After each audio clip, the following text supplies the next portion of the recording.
বাংলাদেশের ঐতিহ্যবাহী জেলা কিশোরগঞ্জ করিমগঞ্জ থানার অন্তর্গত ভাটিয়া দারুল আখিরাত কবরস্থান মুর্দাগণের মাগফিরাত কামনায় এলাকাবাসীর উদ্যোগে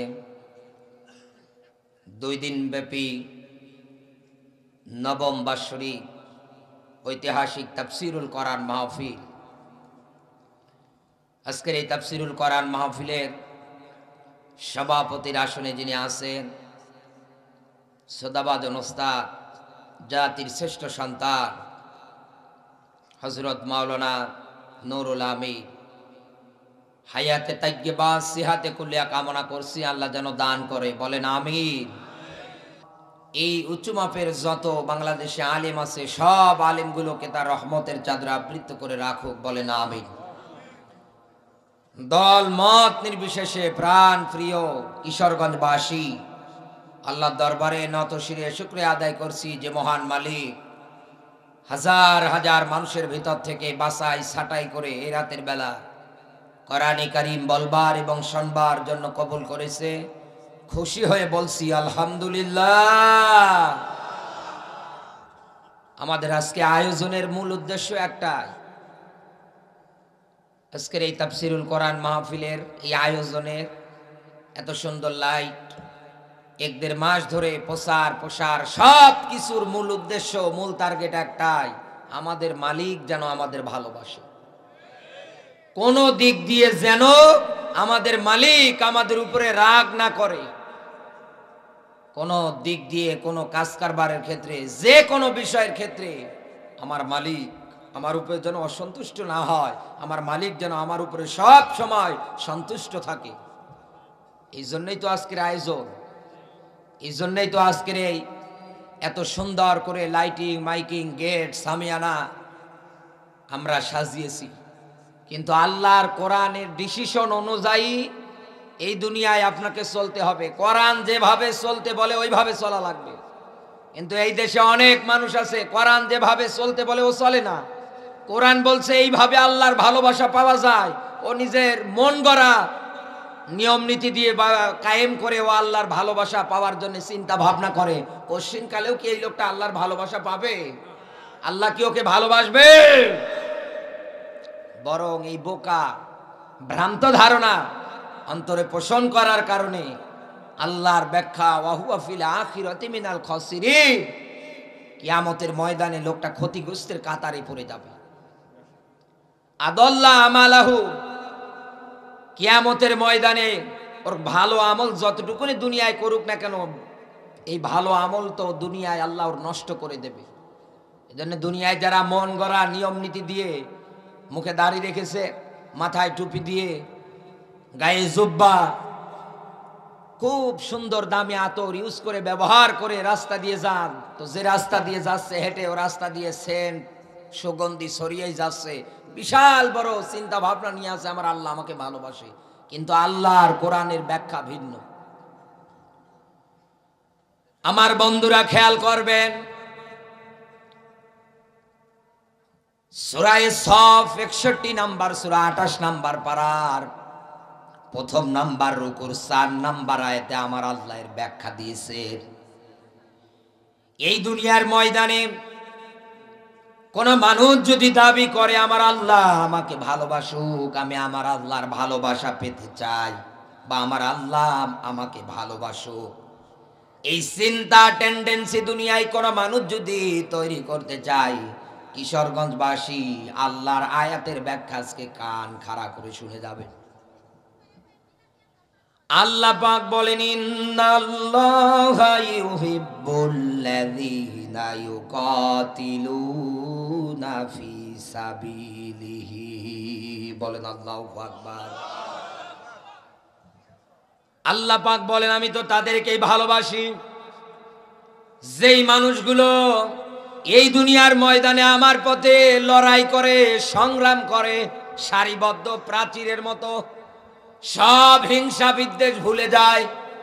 কারণ এই দুনিয়ার ময়দানে যারা যাদের জবান দিয়ে ঘোষণা দেয় ওয়াকালা ইন্নানি মিনাল মুসলিমিন, আমরা তো মুসলমান, কারণ মুসলমান ভাই ভাই, ভাই ভাইয়ের মাঝে কোনো দ্বন্দ্ব থাকার কথা না, ভাই আর ভাইয়ের মাঝে কোনো মারামারি কাটাকাটি হানাহানি হওয়ার কথা না। কিন্তু কিশোরগঞ্জবাসী এই দুনিয়ার ময়দানে আজ মিলিয়ে দেখেন, আল্লাহর ভালোবাসা পাওয়ার ক্ষেত্রে যারা নিজের মন গড়া নিয়ম নীতি দিয়ে পাওয়ার জন্য দাবি করে, ওরাই আজকে আপন ভাই হয়ে আপন ভাইয়ের জানের দুশ্মন হয়ে দাঁড়িয়েছে।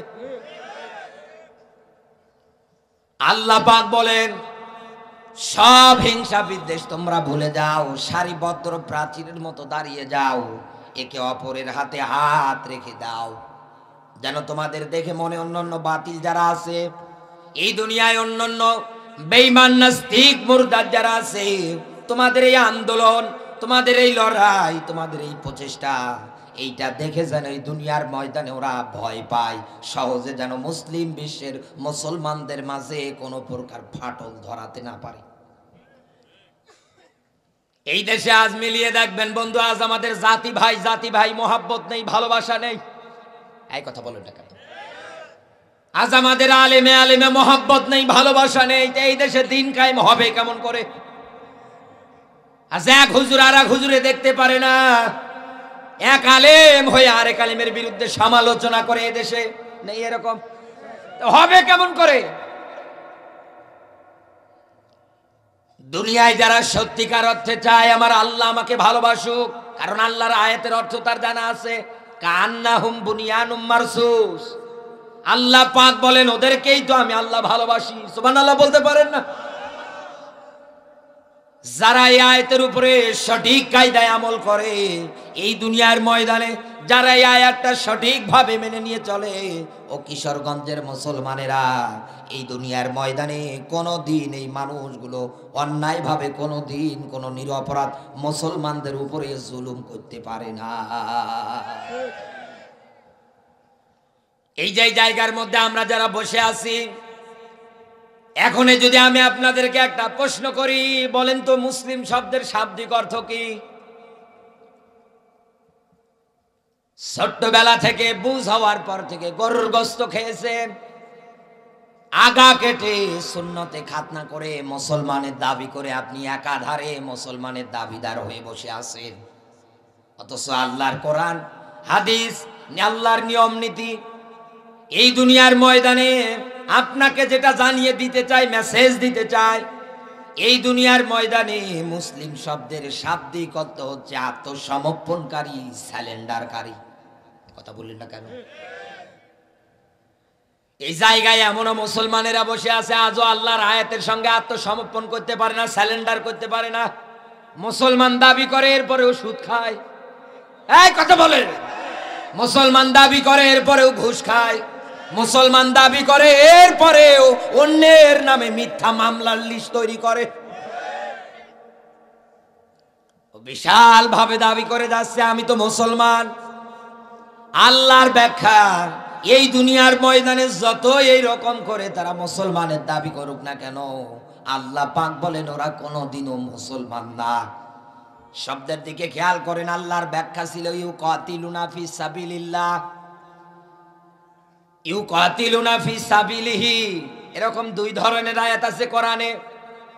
আল্লাহ মেসেজ দিতে চায়, এ বান্দা আমার ভালোবাসা পাবি তো তখন হিংসা বিদ্বেষ ভুলে গিয়ে দ্বীন আর ইসলামটাকে প্রতিষ্ঠিত করার জন্য তখন সংগ্রাম করবি, জিহাদ করবি, আন্দোলন করবি। কথা কার? আরো জোরে বলেন।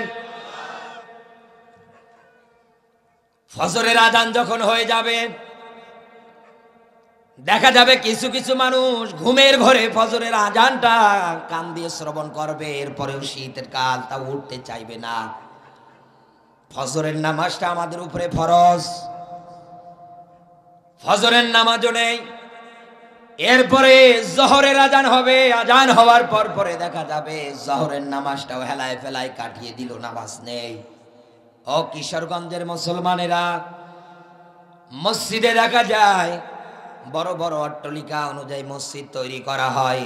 ওই জায়গাগুলোর মধ্যে দেখা যায় জোহরের নামাজে খুব বেশি হলো 5 কাতার এরকম লোকজন হয়। এই যে 5 কাতার এই লোকজন দাঁড়িয়েছে, ইমাম সাহেব সামনে আর মুসল্লিরা পিছনে। নামাজটা কি জানো?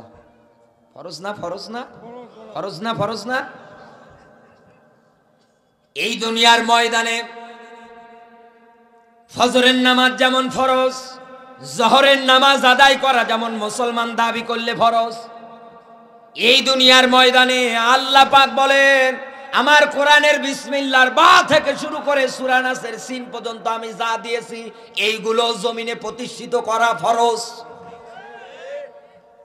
আপনি মাথায় টুপি দিয়ে লম্বা দাড়ি রেখে কত সুন্দর আপনি আতর ব্যবহার করে একাধারে নামাজ আদায় করে যান। ইমাম সাহেব কোনো কারণে যদি মসজিদের মেম্বারে বসে আল্লাহর পথে লড়াই আর সংগ্রামের ব্যাখ্যা করতে ধরে, অনেকেই দেশের সভাপতি মুতওয়াল্লি আছে ডাক দিয়ে বলে হুজুর জিহাদের ওয়াজ করার দরকার নেই, জিহাদের ওয়াজ করার যে দরকার নেই, এই কথাগুলো যারা বলে একটাও ঈমান নেই, সব বেঈমান। পারলে দলিল দিচ্ছি লিখে নেন। সূরা তাহরিম 66 নম্বর সূরা 28 নম্বর পারার প্রথম নাম্বার রুকুর 9 নম্বর আয়াত। খাতা কলম বের করেন নতুবা মোবাইলের মধ্যে আপনি নোট করে নেন। আল্লাহ ডাক দিচ্ছেন ইয়া আইয়ুহান নাবিয়্যু, ডাকটা কার? আরো জোরে বলেন। আল্লাহ ডাকছেন হে নবী আপনাকে বলছি। নবীজি কিন্তু এখন দুনিয়ায় বেঁচে নেই, বেঁচে আছে? বেঁচে আছে। তাহলে এই ডাকটার মধ্যে আমরাও আছি, কারণ আমরা নবীজির এখন উম্মত। নবীজির উম্মত যারাই দাবি করবে সবাই কিন্তু এই আয়াতের মধ্যে সুন্দরভাবে পড়ে গিয়েছে। কোন মানুষ যদি অস্বীকার করে এবার তার ব্যাপারে আল্লাহ নিজে ব্যাখ্যা দিচ্ছেন। যেহেতু আমার আল্লাহ ব্যাখ্যা দিয়েছেন এই দুনিয়ার ময়দানে অস্ত্র ধরা লাগবে, লড়াই করা লাগবে এই কোরআনটাকে প্রতিষ্ঠিত করার জন্যে।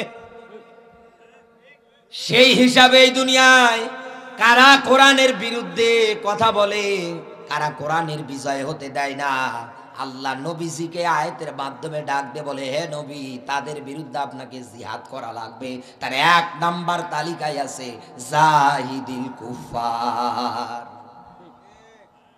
আমি আরবি বললাম, হয়তো আপনারা ওইভাবে বুঝতে পারেননি, কিন্তু এখানে জ্ঞানী লোক যারা বসে আছে, আলেম যারা আছে, তারা ভালোই বুঝে ফেলেছে। আল্লাহ ডাক দিয়ে বলতেছেন জাহিদিল কুফার কাফার। এই শব্দটা অনুযায়ী যেটা অর্থ আছে তারা হচ্ছে কাফের। তারা কারা? আরো জোরে বলেন। এবার আমি আপনাকে আরো সুন্দর করে বোঝানোর জন্য আমি এবার আপনাকে আর একটা আয়াত পড়ে সুন্দর করে উদাহরণটা বুঝিয়ে দিচ্ছি। আল্লাহ পাক বলেন অকালাল্লাযীনা কাফারু লা তাসমাউ লিহাযাল কুরআনি ওয়ালগাউ ফীহি লাআল্লাকুম তাগলিবুন।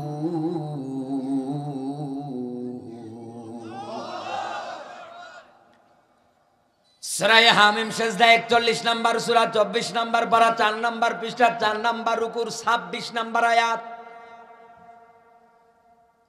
আল্লাহ ডাক দিচ্ছেন ওয়াকালাল্লাযীনা কাফারু, হে নবী কাফেরদের স্বভাব হবে কি? যেখানে এই কোরআন প্রচার করতে যান না কেন ওই জায়গায় বন্ধ করে দেবে।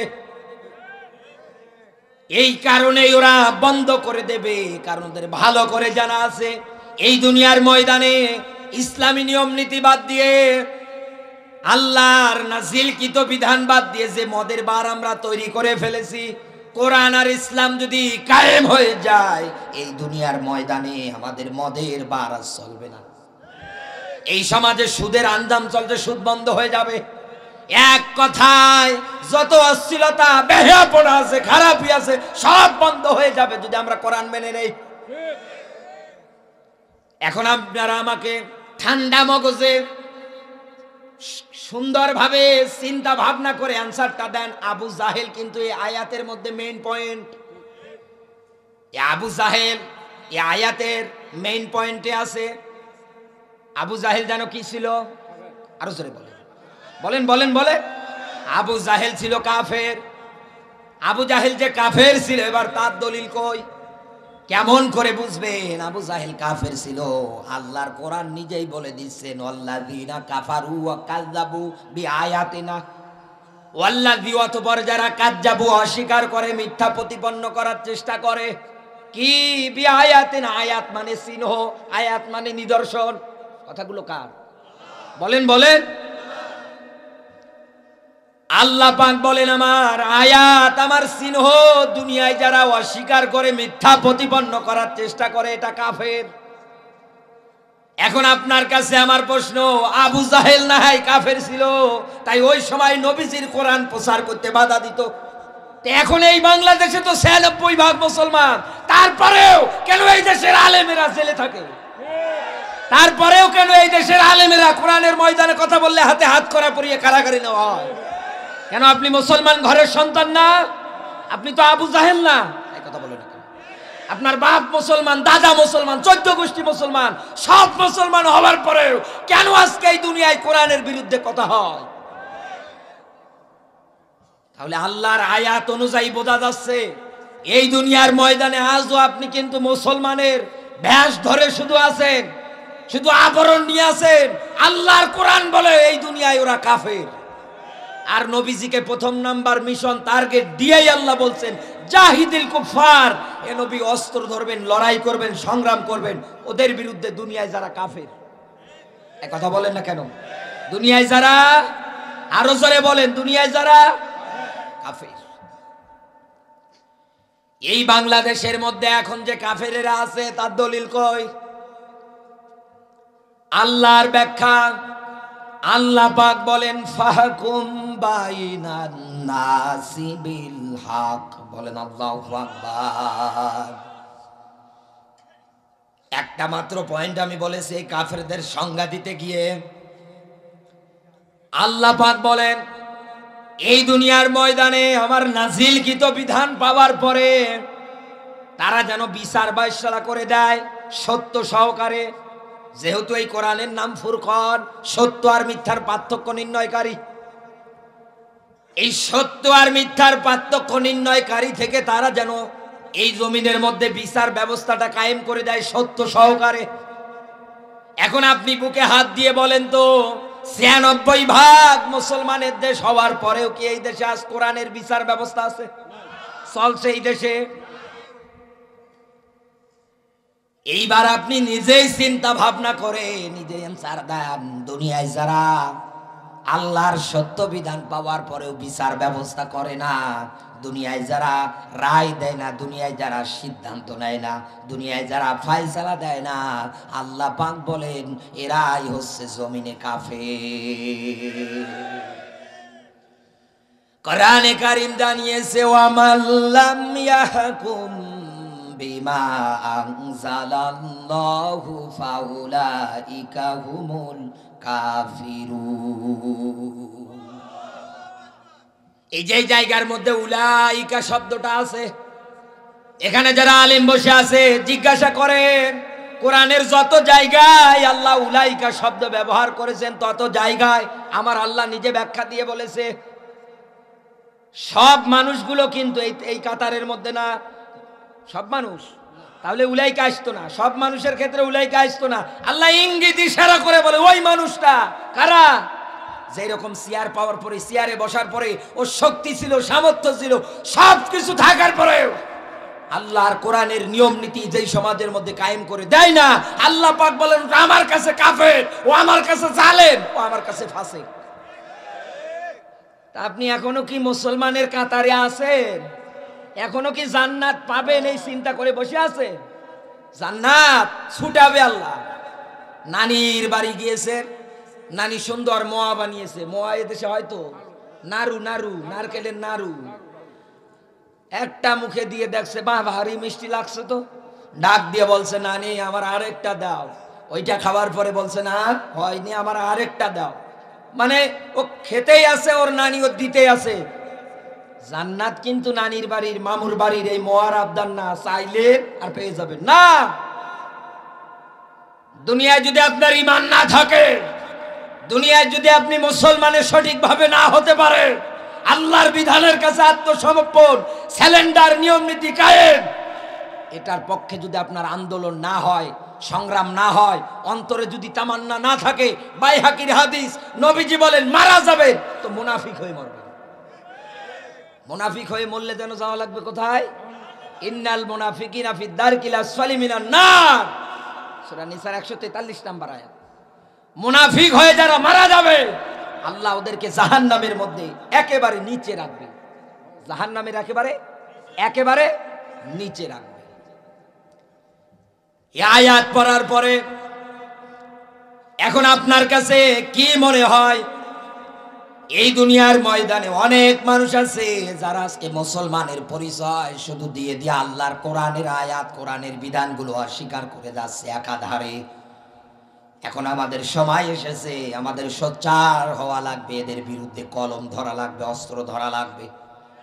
আমাদের সেই আগের আত্মসম্মান মর্যাদা আবার সুন্দর করে এই জমিনে ফিরিয়ে আনা লাগবে।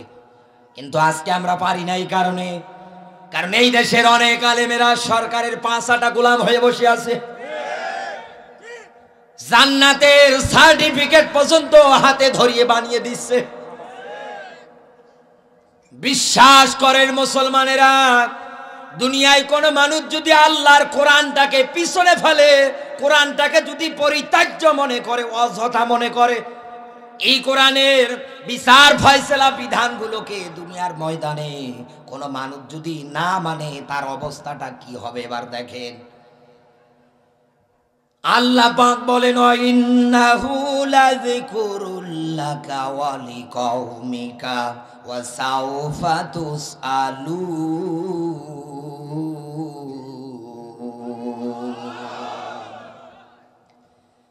কিশোরগঞ্জবাসী আল্লাহ ডাক দিচ্ছেন, হ্যাঁ নবী, অবশ্যই অবশ্যই আপনাকে এবং আপনার উম্মত যারা আছে মরণের পরে জিজ্ঞাসা করব কোরআন মানা হয়েছিল কিনা। এ বাণী কার? আরো জোরে বলেন, এ বাণী কার? এইবার আসেন নবীজি সূরা ফুরকানে 30 নম্বর আয়াত আসেন, আমি আপনাকে খুলে দেখাচ্ছি। দুনিয়ায় কোরআনটাকে যারা মুসলমান পরিচয় দেওয়ার পরেও যারা পরিত্যাজ্য মনে করে পিছনে ফালিয়ে রেখে দেয়, এই দুনিয়ার ময়দানে যারা মুসলমান হওয়ার পরেও কোরআন দিয়ে সব জায়গার মধ্যে নিয়ম নীতি দ্বারা প্রতিষ্ঠিত করে দিচ্ছে না, দেবে না। নবীজি বলেন, কিয়ামতের ময়দানে এরা আমার মামলার আসামি হবে। শব্দের দিকে খেয়াল করেন, মাহাজুর, পরিত্যাজ্য, তুচ্ছ তাচ্ছিল্য মনে করেছিল এই কিতাবকে তারা। কিয়ামতের ওই কঠিন ময়দানে নবীজি তাদের বিরুদ্ধে 1 নম্বরে মামলা করবে, দুনিয়ায় যারা রাষ্ট্রপ্রধান হওয়ার পরেও আল্লাহর কোরআন দিয়ে বিচার করেনি, রায় দেয়নি, সমর্থন করেনি। 2 নম্বরে ওই শিক্ষা প্রতিষ্ঠানের কমিটি, শিক্ষক, যে পদে শিক্ষাঙ্গনে দায়িত্বে আছে, তাদের বিরুদ্ধে মামলা হবে, কারণ তারা শিক্ষা প্রতিষ্ঠানগুলোতে কোরআনের নিয়ম নীতি কার্যকর করে দেয়নি। যার কারণে তো এই সমাজে এখন উল্টা পাল্টা হয়ে গিয়েছে। এদেশের শিক্ষা ব্যবস্থা শেষ। আজ থেকে হাজার হাজার বছর আগে নবী মুসা দুনিয়ায় এসেছিলেন, শিক্ষা ব্যবস্থায় হাত দিয়েছিল ফেরাউন। কথা বলে না, ওর চাহিদা, ওর আকাঙ্ক্ষা, ওর মনে চাওয়া পাওয়া ছিল যে আমাকে সবাই রব বলুক, আমি তো রব, আমি তো খোদা। এই মিশরের এই ভূখণ্ডে ওই শিবানী, তাওরাত, এটার যেন কোনো বক্তব্য, কোনো নিয়ম নীতি যেন না থাকে। এই জন্যে ওই সময়ের মধ্যে যত আলেমদের পেরেছে সব অপমান অপদস্থ করেছে, এবং অনেক আলেমকে, পণ্ডিতদেরকে দুনিয়া থেকে হত্যা করে বিদায় করে দিয়েছে। তাহলে আজও দুনিয়ায় যারা শিক্ষাঙ্গনে এইভাবে হাত দেয়, যারা বিভিন্ন উল্টা পাল্টা কিছু ঢুকিয়ে দিয়ে আজ এদেশের ছাত্র ছাত্রীদেরকে যারা খারাপের দিকে, সমকামিকার দিকে দিন দিন যারা ঠেলে দেয়, বুঝে নেবেন এরাও আবু জাহেলের খালাতো।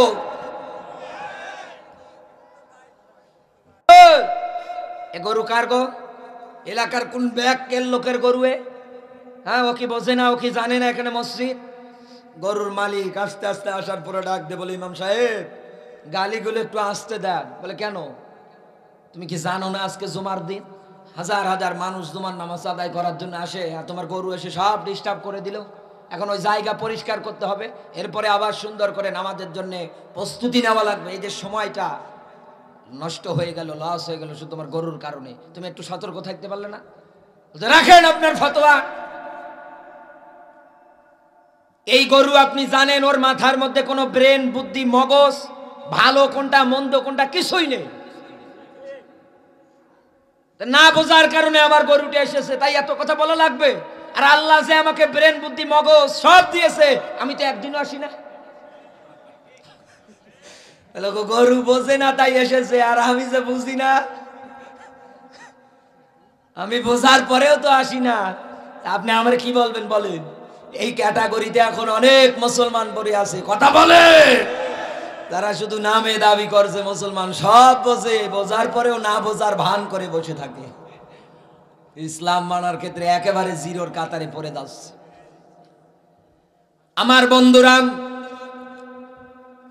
ব্যাখ্যা দিচ্ছিলাম, বিশ্ব নবী মুহাম্মদ রাসূলুল্লাহ সাল্লাল্লাহু আলাইহি ওয়াসাল্লাম আপনার বিরুদ্ধে কিয়ামতের ময়দানে মামলা করবে যে শিক্ষা প্রতিষ্ঠানগুলোর মধ্যে যদি আপনি কোরআনের নিয়ম নীতি চালু না করে দেন। এরপর পরে এই জায়গার মধ্যে যারা মা বাবা বসে আছেন, সন্তানদেরকে দায়িত্ব কর্তব্য আপনার কোরআনের জ্ঞান শিক্ষা দেওয়া, কিন্তু আপনি দেননি। কিয়ামতের দিন এই সন্তানের জোড়া পায়ের লাঠিকে জাহান্নামে দেওয়া লাগবে। বাড়ি গিয়ে নোট দেখবেন, সূরা হামিম সেজদার 29 নম্বর আয়াত। এখন আপনি নিজেই চিন্তা ভাবনা করে দেখেন, আল্লাহর কোরআনের আয়াত একদিক দিয়ে, আল্লাহর কোরআনের বিধান নিয়ম নীতি একদিক দিয়ে অস্বীকার করলে, নবীজিকে আল্লাহ ইঙ্গিত ইশারা করে আওয়াজ দিয়ে ডাক দিয়ে বলেছে, হে নবী, এদের বিরুদ্ধে অস্ত্র ধরা, জিহাদ করা ফরজ। তাহলে এখন আমাদের এই জামানায় কাফেরদের বিরুদ্ধে জিহাদ করা ফরজ। 2 নম্বরে নবীজিকে আল্লাহ ডাক দিচ্ছেন, আল মুনাফিকিন, হে নবী, দুনিয়ায় যারা মুনাফিক, এই দুনিয়ার ময়দানে মুসলমানেরা 3 ভাগে বিভক্ত। কয় ভাগে? আরো জোরে বলেন। এই দুনিয়ার ময়দানে মুসলমান যারা আছে ওরা 3 ভাগে বিভক্ত। সূরা ফাতিরের যথাসম্ভবত 32 নম্বর আয়াত, বাড়ি গিয়ে একটু নোট দেখবেন। একদল লোক আছে এই দুনিয়ার ময়দানে মুসলমানের ক্ষেত্রে, যারা মাঝামাঝি অবস্থান করাকে ভালোবাসে।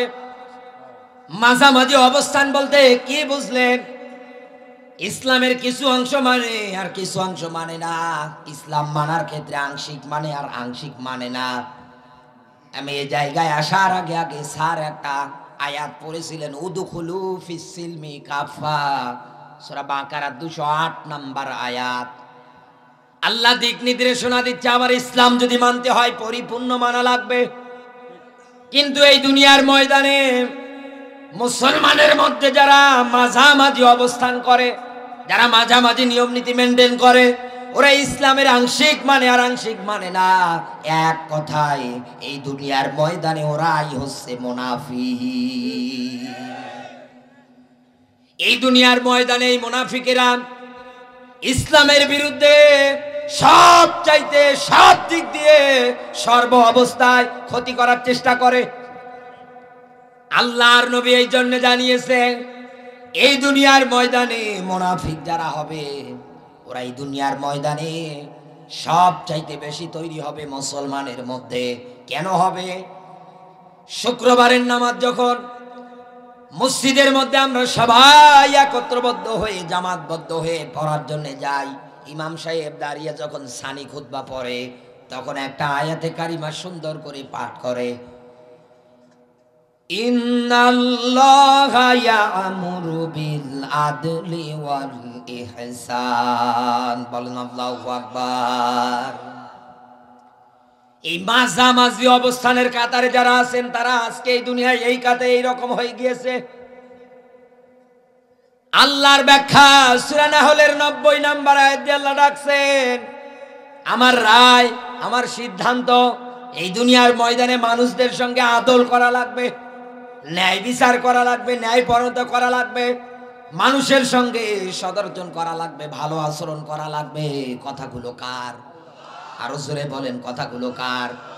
দুনিয়ায় কোনো মানুষ যদি আইন দাল আল্লাহ, এই আদল যদি করতে চায়, অবশ্যই অবশ্যই তাকে আল্লাহ পাকের যত নির্দেশ, যত আদেশ, সবগুলো দুনিয়ার ময়দানে একাধারে সুন্দর করে মেনে নেওয়া লাগবে। তাহলে এই দুনিয়ার ময়দানে আল্লাহ এবং আল্লাহর কোরআনের বিধানের সঙ্গে আপনার আদল আদায় হয়ে যাবে।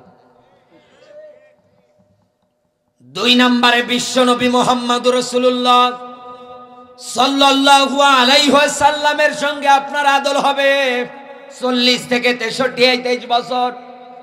কারণ এই 40 থেকে এই 23 বছরে নবীজি কোরআনের বিজয়ের আন্দোলন করতে গিয়ে 82 বার মারার টার্গেটে পড়েছেন। এদেশে অনেক মুনাফিকেরা আছে, সুবিধাবাদ আর জিন্দাবাদ। 1 থেকে 40, এই 40 বছর বয়স পর্যন্ত রাস্তা দিয়ে হেঁটে গেলে লোকজন ডাকতো আলামিন, লোকজন ডাকতো সাদিক, কত সুন্দর সুন্দর উক্তি, কত সুন্দর সুন্দর নাম ধরে ধরে ডাকতো।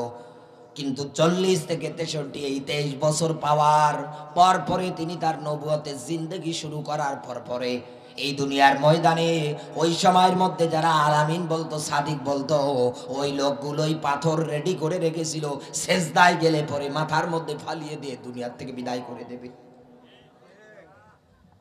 এই দুনিয়ায় যারা মুনাফিক আছে তারা আল্লাহর সঙ্গে আদল করার ক্ষেত্রে শুধু আংশিক, যেইগুলো মানলে জিলাপি পাওয়া যায়, যেইগুলো মানলে হাদিয়া তহফা টাকা পয়সা পকেট ভরে নেওয়া যায়, এইগুলো সুন্দর করে মেনে যায়। কিন্তু ও বন্ধু, যেইগুলো মানলে পরে মার হবে, জেল হবে, নির্যাতন হবে, যেইগুলো মানলে পরে বিশ্বনবী মুহাম্মদ রাসূলুল্লাহর মতো খাবারের মধ্যে বিষ পর্যন্ত মিশিয়ে দিবে দুনিয়ার থেকে বিদায় করে দেওয়ার জন্য, এইগুলো মানার ক্ষেত্রে কোনোদিনও পারে না। তখন এই দুনিয়ায় অনেক মানুষ আছে তারা এই মাঝামাঝি নিয়ম নীতিটা অবলম্বন করে থাকতে থাকতে দুনিয়া থেকে পর্যন্ত বিদায় নিয়ে চলে যায়। মারা যাওয়ার সময় ঈমান পর্যন্ত পায় না, বেঈমান হয়ে মরে। 3 নম্বরে এই দুনিয়ায় মানুষের সঙ্গে আপনার আদল হবে। ও বন্ধু, এখান থেকে নিজে এবার বিবেকটাকে জিজ্ঞাসা করেন, এই দুনিয়ার ময়দানে আপনার এই হাতের দ্বারা কার কার ক্ষতি করেছেন আপনি? কারণ মানুষের মনে চেনে পাপ। আপনি এই হাত দিয়ে কার কার নামে মিথ্যা মামলা তৈরি করেছিলেন? আজও কত আলেমেরা মিথ্যা মামলার আসামি হয়ে কারাগারের মধ্যে পড়ে আছে। আপনার হৃদয়টা একটা বারের জন্য নরম হয় না, হচ্ছেও না। কোরআনের বুলবুল মামুনুল হক আজ যদি ময়দানের মধ্যে থাকতো, লক্ষ লক্ষ মানুষ তার ডাকে সাড়া দিত, কত বিধর্মীরা হাতে হাত রেখে কালমা পড়ে মুসলমান হতো। আমির হামদা ভাই বের হওয়ার পরে পর্যন্ত বলেছে 3টা বছর কারাগারে থাকলাম, কি মামলা দিয়েছে নিজেও জানি না। এই দুনিয়ার ময়দানে এই হাত দিয়ে আপনি মানুষের সঙ্গে আদল করতে পারলেন না, আপনার চরিত্র দিয়ে আদল করতে পারলেন না, আপনার জবান দিয়ে আপনি আদল করতে পারলেন না। কারণ আপনার জবান দিয়ে যা কথা বলেন, 100টা কথা বললে 98টা মিথ্যা বলেন। আপনি চিন্তা ভাবনা করে দেখেন, সব দিক দিয়ে আপনি ধরা খাচ্ছেন, আর আপনি জান্নাতের আশা করে বসে আছেন। আপনি চিন্তা করছেন যে আল্লাহ আমাকে ভালোবাসি, আল্লাহ আমাকে জান্নাত থেকে বাঁচাবে, জাহান্নাম থেকে বাঁচাবে, বাঁচিয়ে আমার আল্লাহ পাক আমাকে জান্নাতে দেবে। এই ধারণা, এই চিন্তাধারা এই দুনিয়ার ময়দানে যারা করে, এদের মতো বোকা এই দুনিয়ার ময়দানে আর একটাও নেই। একটা আছে? একটা আছে?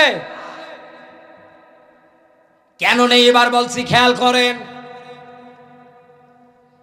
আল্লাহ পাক বলেন, ইয়া আইয়ুহাল্লাযীনা আমানু হাল আদুল্লুকুম আলা তিজারাতিন তুনজিকুম মিন আযাবিন আলীম।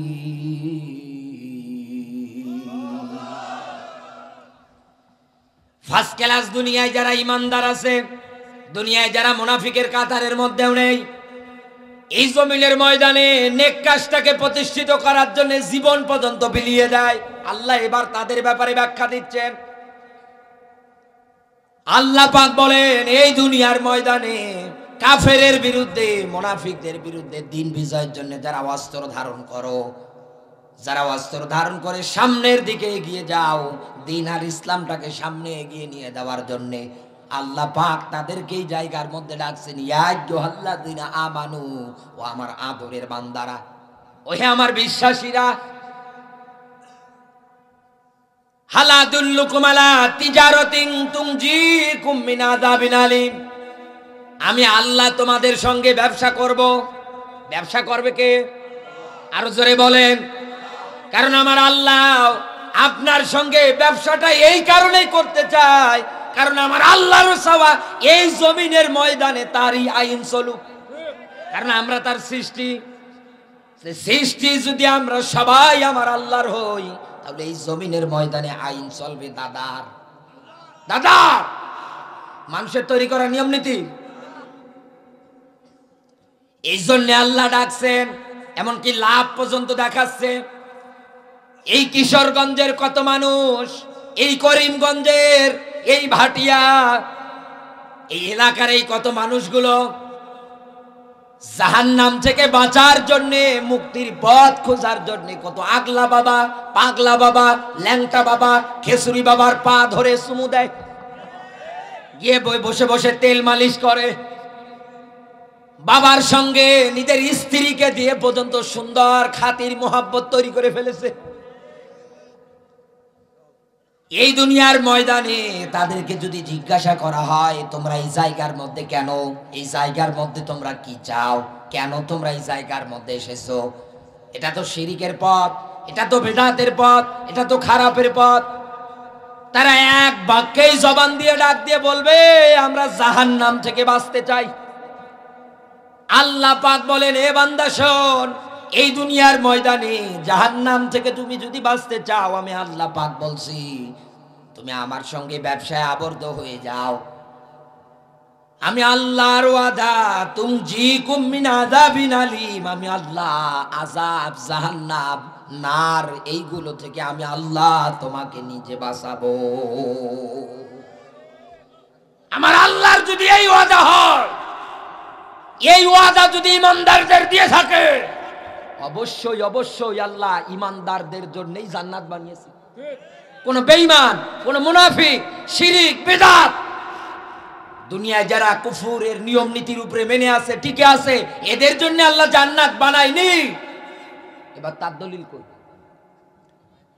আল্লাহ পাক বলেন, ইন্নাল্লাহা আশতারা মিনাল মুমিনিনা আনফুসাহুম ওয়া আমওয়ালাহুম বিআন্না লাহুমুল জান্নাহ। খুবই পরিচিত আয়াত, জন্মের পর থেকে কতবার আমরা শুনে যাচ্ছি, তারও কোনো ঠিক নেই। একাধারে সুন্দর করে করে আমরা শুনে শুনে যাই। এই আয়াতটা পড়ার পরে কি আছে আয়াতের মধ্যে? আল্লাহ ডাক দিচ্ছেন, আমি মুমিন যারা হয় তাদের জান আর মালটা ক্রয় করে নিতে চাই, বিনিময়ে আমি আল্লাহ তাদেরকে যেটা দেব, বিআন্না লাহুমুল জান্নাত, তার নাম হচ্ছে আল্লাহর জান্নাত। এক আয়াতে আল্লাহ পাক বলেন, আমি তোমাদেরকে জাহান্নাম থেকে বাঁচাবো। আর একটা আয়াত দিয়ে বলছে, আমি আল্লাহ ইমানদারদের জান মাল ক্রয় করেছি জান্নাত দেওয়ার জন্যে। আচ্ছা বন্ধু, চিন্তা ভাবনা করে বলেন, আমাদের জান মালের মালিক কে? আরো জোরে বলেন। জান মালের মালিক হচ্ছেন আমার আল্লাহ। আপনার সম্পদ, আপনার টাকা, আপনার পয়সা, এই দুনিয়ার ময়দানে চোখ যত দূর যায়, দৃষ্টি যত দূর যায়, যত কিছু আপনি তাকিয়ে দেখতে পাচ্ছেন, সব কিছুর মালিক কে? এই দুনিয়ায় যারা ক্ষমতার অহংকারী করে, বড়াই করে, তাকাব্বুরি করে, যারা মশান দেখায়, সব ক্ষমতার বড় ক্ষমতা কার? আরো জোরে বলেন কার? আজ দুনিয়ায় যারা ক্ষমতা দেখায়, অহংকার দেখায়, কিয়ামতে এরা তো বিড়াল হয়ে যাবে। ইয়াউমা লা তামলিকু নাফসুন লিনাফসিন শাইআ ওয়াল আমরু ইয়াউমাইযিন লিল্লাহ। আল্লাহ পাক বলেন, কিয়ামতের ময়দানে কর্তৃত্ব, নেতৃত্ব যা আছে সব আমার হাতে, আর আমি যাকে অনুমতি দিব শুধু তার, এ বাদ দিয়ে কারো কিছু চলবে না। নবীরা পর্যন্ত ওই দিন এমন ভয়ঙ্কর ময়দান, কাঁদবে, সেজদায় পড়ে, আমার কি হবে, আমার কি হবে। আজ এই দুনিয়ার ময়দানে সামান্য কয়েকদিনের কয়েক একটা জায়গায় পাওয়ার পরে এত মশান এত কিছু আপনি একাধারে দেখিয়ে যান, বিশ্বাস করেন মুসলমান, জানমাল শুধু না সব কিছুর একচ্ছত্র মালিক হচ্ছেন আমার আল্লাহ। এতগুলো মানুষ দুনিয়ার ময়দানে, আল্লাহ সবার ব্যাপারে কিন্তু এই তথ্যটা দেয়নি, দিয়েছে তাদের ব্যাপারে দুনিয়ায় যারা ইমানদার। তাহলে বাকি মানুষ যারা বেঈমান, যারা শিরিক করে, যারা কুফর করে, চিটারি বাটপারি করে, এই দুনিয়ায় যারা ইসলামী নিয়ম নীতি বাদ দিয়ে ট্রান্সজেন্ডার যারা বাস্তবায়ন করতে চায়, আল্লাহ এদেরকে কেন কিছু বলে না? আমরা আয়াত জানি না, লা তাখুজুহু সিনাতু ওয়ালা নাওম, তন্দ্রা, নিদ্রা, অলসতা সব কিছু থেকে মুক্ত তিনি কে? বলেন তিনি কে? আমরা তো আয়াত জানি, সব দেখে, কোন দিক দিয়ে তার অলসতা আসে না, ঘুমও আসে না, কোনো কিছু স্পর্শও করতে পারে না। তো আল্লাহ দেখতেছে এই বাংলাদেশের মধ্যে মুসলমানের ঘরে জন্ম নিয়ে আজ তারা কোরআনের বিরুদ্ধে নিরপরাধ দুনিয়ায় যারাই ডাক দেয়, ইন্নাল্লাযীনা ক্বালু রাব্বুনাল্লাহ, ডাক দেওয়ার পরে যারা টিকে থাকে, যারা চায় যে এই জমিনে কোরআনের শাসন কায়েম হয়ে যাক, এই জমিনে কোরআনের বিধান প্রতিষ্ঠিত হয়ে যাক, 13টা বছর কোরআনের পাখিকে আটকিয়ে নির্যাতন করে দুনিয়া থেকে বিদায় করে দিল। এর চাইতে দুঃখ, এর চাইতে কষ্ট আর দুনিয়ায় কি হতে পারে? আপনার হৃদয় নরম না হলেও আমাদের অন্তর থেকে, চোখ থেকে পানি ঝরেছে। আল্লাহ তো দেখতেছে, মাজলুম নিরপরাধ একজন মানুষ দুনিয়া থেকে বিদায় নিয়ে চলে গেল। এখন অনেকে প্রশ্ন করবেন যে হ্যাঁ, আল্লাহ এত কিছু দেখে, আল্লাহ সব দেখতেছে, সব কিছুই আল্লাহ করতেছে, তা আল্লাহ কেন কিছু এই জালিমদের বলে না? আল্লাহ পাক বলেন, ফামাহিলিল কাফিরিনা আমহিলুহুম রুয়াইদা। এই জায়গার মধ্যে এবার মূল পয়েন্ট আছে, ভালো করে বোঝেন। কিশোরগঞ্জে আসার পরে এই যে এই সাইড, এই যে আপনাদের করিমগঞ্জ থেকে নীলকরি না কি জানো, হ্যাঁ, ওদিকে যে একটা বড় হাওর আছে, নিকলি নিকলি নিকলি হাওরে যাবেন, যাওয়ার পরে তাকিয়ে দেখবেন পানিময় পানি। ওই জায়গা থেকে নৌকা নিয়ে আবার সুন্দর করে মিঠাইন পর্যন্ত, এরপরে অষ্টগ্রাম পর্যন্ত ভালো ভালো জায়গায় যেতে পারবে, একাধারে সুন্দর করে সফর করতে পারবেন। এই দুনিয়ার ময়দানে যারা জালেম, যারা চিটার, যারা বাটপার, এই নিকলি হাওরের মধ্যে গিয়ে দেখবেন কিছু জেলেরা আছে, তারা মাছ ধরার জন্য যায়, হাতে একটা বড়শি নেয়, সুন্দর করে সুতো লাগিয়ে বড়শিতে খাবার লাগিয়ে পানির মধ্যে ফালিয়ে দেয়। কিশোরগঞ্জবাসী বিবেক দিয়ে আনসার দেন, সমুদ্রের ওই হাওরের মধ্যে যত মাছ আছে, সমুদ্র থেকে শুরু করে, হাওর থেকে শুরু করে, নদী নালা খাল বিল থেকে শুরু করে যত জায়গায় মাছগুলো অবস্থান করে, চলাচল করে, সব মাছগুলো কিন্তু মনের আনন্দে আনন্দ চিত্তে ঘোরাফেরা করে। কেউ কোনোদিন গিয়ে বাধা দেয় না, তুই আমার এদিকে আসবি না, এদিকে আসলে তোর খবর আছে, এ কথা মাছেরা বলে, ওরা করে এরকম। ওই জায়গার মধ্যে যাওয়ার পরে জেলে ভাই আমার যখন বড়শিটা ফালিয়ে দেয়, একটা মাছ টপ করে খেয়ে ফেলেছে, তাকিয়ে দেখছে সুতোটার মধ্যে টান বাজে, নড়াচড়া করছে, মনে হয় টেনে নিয়ে যাবে। জেলে ভাইয়ের গায়ে যত শক্তি আছে সব একত্রিত করে দিয়েছে জোরে টান। মাছ এবার উসর মধ্যে ডাঙ্গা শুকনো জায়গার মধ্যে আসার পরে শুধু দাফাচ্ছে। জেলে ভাই আস্তে করে হাত দিয়ে উঁচু করে দিয়েছে এক আসার, মাছ এবার চোখ বের করে উল্টিয়ে আছে। বন্ধুরা আমার, মাছটা হাওরের মধ্যে, নদী নালা খাল বিলের মধ্যে অবাধ্যতায় ছিল, কারো কোনো সংকেত, কারো কোনো কিছু ছিল না। এই দুনিয়ার ময়দানে ঠিক আপনি এইরকম, আমার আল্লাহ আপনাকে এইরকম অবাধ্যতায় ছেড়ে দিয়েছে। ব্রেন, বুদ্ধি, মগজের বিচার একদিন আমার আল্লাহ করবে। এরকম একটা চেয়ারের মধ্যে বসবে, ওসিয়া কুরসি, আল্লাহর চেয়ারের নাম হচ্ছে কুরসি। সুবহানাল্লাহ বলতে পারেন? তিনি ওই চেয়ারের মধ্যে বসে বিচার ব্যবস্থা কায়েম করে ফেলবে।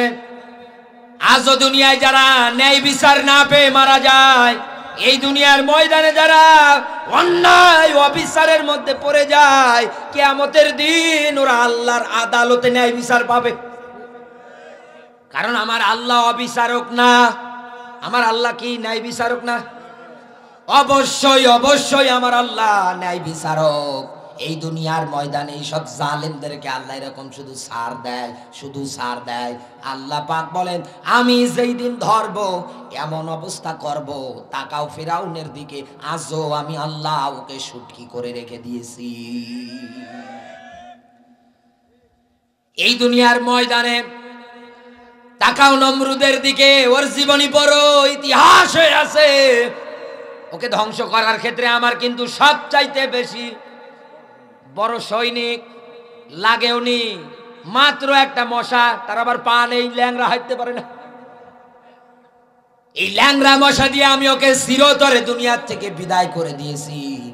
এরকম যত স্বৈরাচার, যত অবাধ্য, যত জালেম, যত স্বৈরাচার দুনিয়ায় তৈরি হয়েছিল, আল্লাহ পাক বলেন এদেরকেও এই দুনিয়া থেকে বিদায় করতে আমার সময় লাগবে না। সময় লাগবে, সময় লাগবে।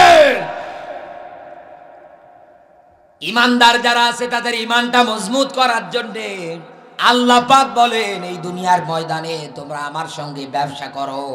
আল্লাহর সেই ব্যবসার নামটা আজকে শুনে বাড়ি যান। সেই ব্যবসার নাম হচ্ছে আনআকিমুদ্দিন। সেই ব্যবসার নাম হচ্ছে দিন প্রতিষ্ঠার আন্দোলন। ও বন্ধু, এই 56,000 বর্গ মাইলের বাংলাদেশে যদি ইসলাম না থাকে, আল্লাহর রায়, আল্লাহর ঘোষিত মুখের বাণী, ইন্নাদ-দীনা ইনদাল্লাহিল ইসলাম। আল্লাহ পাক বলেন আমার গ্রহণযোগ্য মনোনীত একটা জীবন ব্যবস্থা, তার নাম ইসলাম। এই ইসলামের নিয়ম নীতি, জীবন ব্যবস্থা দুনিয়ার ময়দান থেকে আস্তে আস্তে করে যদি উঠে দেয়, তুলে দেয়, মানুষজন যদি ইসলাম থেকে দূরে সরে চলে যায়, এই দুনিয়ার ময়দানে মাথার মধ্যে টুপি দিয়ে, গায়ে জুব্বা পরে, সুন্দর করে আতর ব্যবহার করে মসজিদে আর আজানও হবে, আপনি যাবেনও না। এক কথা বলেন না কেন? এক কথায় এই দুনিয়ার ময়দানটা উল্টা পাল্টা হয়ে যাবে। জানলে অবাক হয়ে যাবেন। আলেম যারা আছে বসে তাদেরকে জিজ্ঞাসা করে দেখেন, নবীজি তার জীবদ্দশায় আল্লাহর এই আয়াতের সঙ্গে চুক্তিবদ্ধ হয়ে, আবদ্ধ হয়ে ব্যবসার কাজে যখন তিনি নেমে গিয়েছিলেন, তার মিশন ছিল দিন কায়েম। এই দিন কায়েমের প্রতিষ্ঠার আন্দোলন করতে গিয়ে যেমন মার খেয়েছে, ঠিক তেমনি রক্ত ফরজ নামাজ জমিনের মধ্যে নিজে কাজা করে ফেলেছিলেন। আলেম মানুষ জিজ্ঞাসা করে দেখেন, আমি হয়তো ছোট মানুষ, তাও আবার দাড়ি নেই, সার দিয়েও দাড়ি হয় না, কি দোয়া করি আল্লাহর কাছে, আল্লাহ তুমি আমার কটা দাড়ি দাও তো। উঠতে বসতে দোয়া করছে, তাও হচ্ছে না। দোয়া করিয়েন তো আল্লাহ যেন আমার কটা দাড়ি দেয়, বলেন আমি। আমার বন্ধুরা, যেই নামাজ আজ ফরজ মনে করে পড়তে যান, এই নামাজ নবীজি কাজা করেছেন দিন প্রতিষ্ঠার আন্দোলন করতে গিয়ে। আর আজকে আপনি মুসলমান দাবি করেন, হ্যাঁ নামাজ পড়েন 5 ওয়াক্ত, ঠিক আছে, কোনো অসুবিধা নেই। ইমাম সাহেব মসজিদের মেম্বারে বসে সুদের বিরুদ্ধে কিছু বলার দরকার নেই, আমাদের ওই সভাপতি একটু ওই টাইপের লোক। ইমাম সাহেব চিন্তা করছে, আল্লাহ সর্বনাশ, প্রথম অবস্থায় চাকরি নেবে কি, পর্দার ওয়াজ করতে গেলেও মানা। তো শেষে ইমাম সাহেব রাম রাম করে, শুধু খুতবা পড়িয়ে টাকা পয়সা নিয়ে বাড়ি চলে যায়। আমার বন্ধুরা, আমার কথাগুলো হয়তো অনেকের কলিজার মধ্যে আঘাত হানছে, হয়তো আর অনেকের কলিজার মধ্যে লাগছে। দেখেন বন্ধু, আমি কিন্তু আপনার শত্রু না, আমি কিন্তু আপনার বন্ধু। কোথায় নীলফামারী আর কোথায় কিশোরগঞ্জ, এত দূর আমি আপনার কাছে ছুটে এসেছি কোরআন প্রচার করার ক্ষেত্রে। আল্লাহ পাক বলেন, এ বান্দা শোন, কিসের ভয় তোর? আমার সঙ্গে ব্যবসা করতে গিয়ে তোর কিসের ভয় হবে, কিসের চিন্তা হবে, কিসের এই দুনিয়ার ময়দানে পিছে পড়ে থাকবি তুই? কারণ আমার লড়াই, আমার পথে সংগ্রাম, সব কিছু তো আমার পথে, জীবনও দিয়েছি তো আমি আল্লাহ। যদি মারাও যাস, শহীদই মরণ দিয়ে আমি আল্লাহ তোকে বরণ করে নিয়ে নেব। ওয়ালা তাকুলু লিমাই ইউকতালু ফি সাবিলিল্লাহি আমওয়াত। আল্লাহ পাক বলেন, বান্দা কোনো ভয় নেই, মারাও যদি যাও আমি আল্লাহ তোমাকে শাহাদতের মরণ দিয়েই বরণ করে নেব। শহীদ মরণ যারা পাবে, কিয়ামতের ময়দানে আল্লাহ ওদেরকে কিছু স্পেশাল অফার দেবে। দ্বীনের জন্য, ইসলামের জন্য রক্ত ঝরিয়ে যারা মারা যায়, কিয়ামতের ময়দানে আল্লাহ তাদেরকে ডেকে বলবে, আজকে তোদের কোনো হিসাব নেই। সুবহানাল্লাহ বলতে পারেন না?